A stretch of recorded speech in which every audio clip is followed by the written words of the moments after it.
Hello friends, आज के इस वीडियो में हम आपको दिखाएंगे कि जो हमारे स्मार्ट टीवी होते हैं उसमें हमारा 5 वोल्ट स्टैंड बाई से 5 वोल्ट मेन कैसे बनता है और ये जो कंप्लीट सेक्शन होता है ये कैसे वर्क करता है।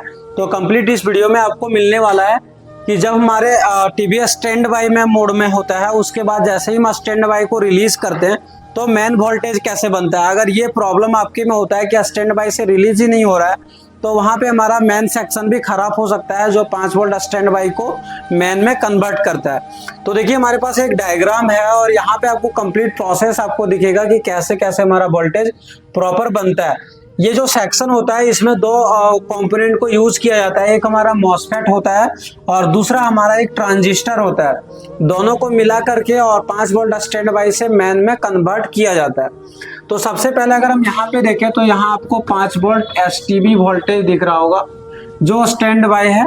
5 वोल्ट स्टैंड बाई सेक्शन से यहाँ पे इसमें इनपुट होता है और ये सीधा इस मॉसफेट के सोर्स में जाता है। यहाँ पे जो मॉसफेट यूज हो रहा है ये हमारा पी चैनल के मॉसफेट होता है, इसके सोर्स में इनपुट होता है।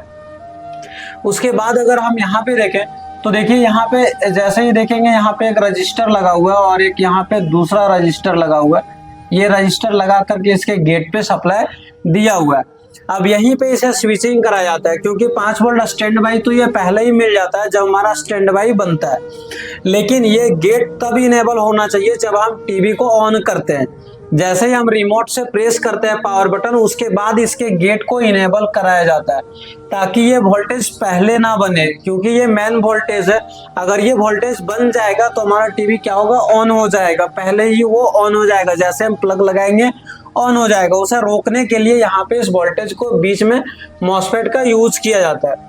अब इसे ऑन कैसे होगा, ये इसके गेट इनेबल कैसे होगा, इसे इनेबल करने के लिए जैसे ही हम रिमोट से टीवी में प्रेस करते हैं, रिमोट से प्रेस करते हैं पावर बटन तो हमारा टीवी स्टैंड बाई से रिलीज होता है और एमसीयू को सिग्नल जाता है। एमसीयू को जैसे ही सिग्नल जाता है पावर बटन के लिए तो वहां से एक सिग्नल आउट होता है जो एसटीबी पावर के नाम से आता है और ये सीधा एक ट्रांजिस्टर लगा हुआ होता है, इसके बेस पे आता है।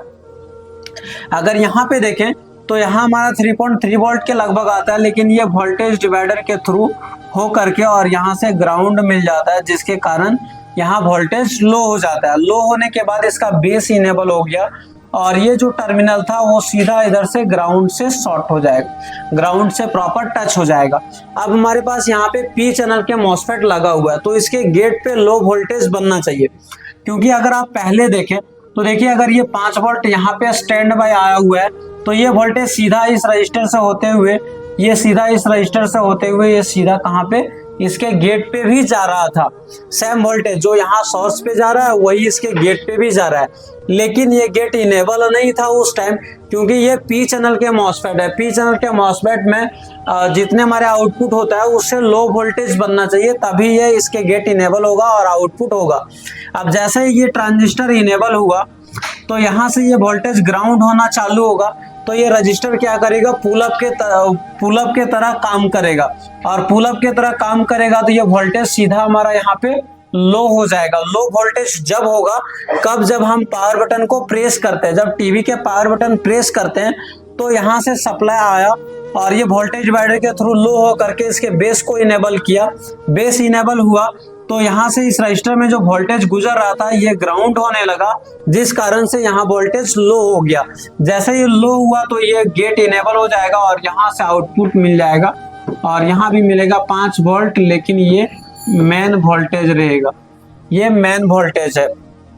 तो इस प्रकार से हमारे जो टीवी के 5 वोल्ट स्टैंड बाई से मेन जो सप्लाई बनता है वो इसी प्रकार से बनता है। अगर इसमें कुछ प्रॉब्लम हो जाता है तो ज्यादातर में आपको ये मॉसफेट खराब देखने को मिलता है या ये ट्रांजिस्टर खराब देखने को मिलता है। अगर ये रजिस्टर वगैरह खराब है तो सेम वैल्यू के आप रजिस्टर को चेंज कर दीजिए और आपका प्रॉब्लम सॉल्व हो जाता है, क्योंकि यहाँ पे कोई भी आईसी का यूज नहीं किया जाता है। तो एक मॉसफेट और एक ट्रांजिस्टर और कुछ रजिस्टर लगा करके इस सेक्शन को प्रॉपर बनाया जाता है। तो अगर यहाँ से जो प्रॉब्लम आता है उसमें आपके टीवी में डेड कंडीशन प्रॉब्लम आएगा, वो स्टैंड बाई में तो आएगा लेकिन स्टैंड बाई से रिलीज नहीं होता है।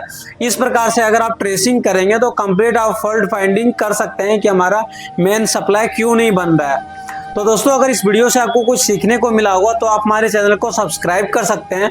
अगर आप smart TV, non smart TV repairing सीखना चाहते हैं तो आप हमारे SMTC धनबाद को ज्वाइन कर सकते हैं।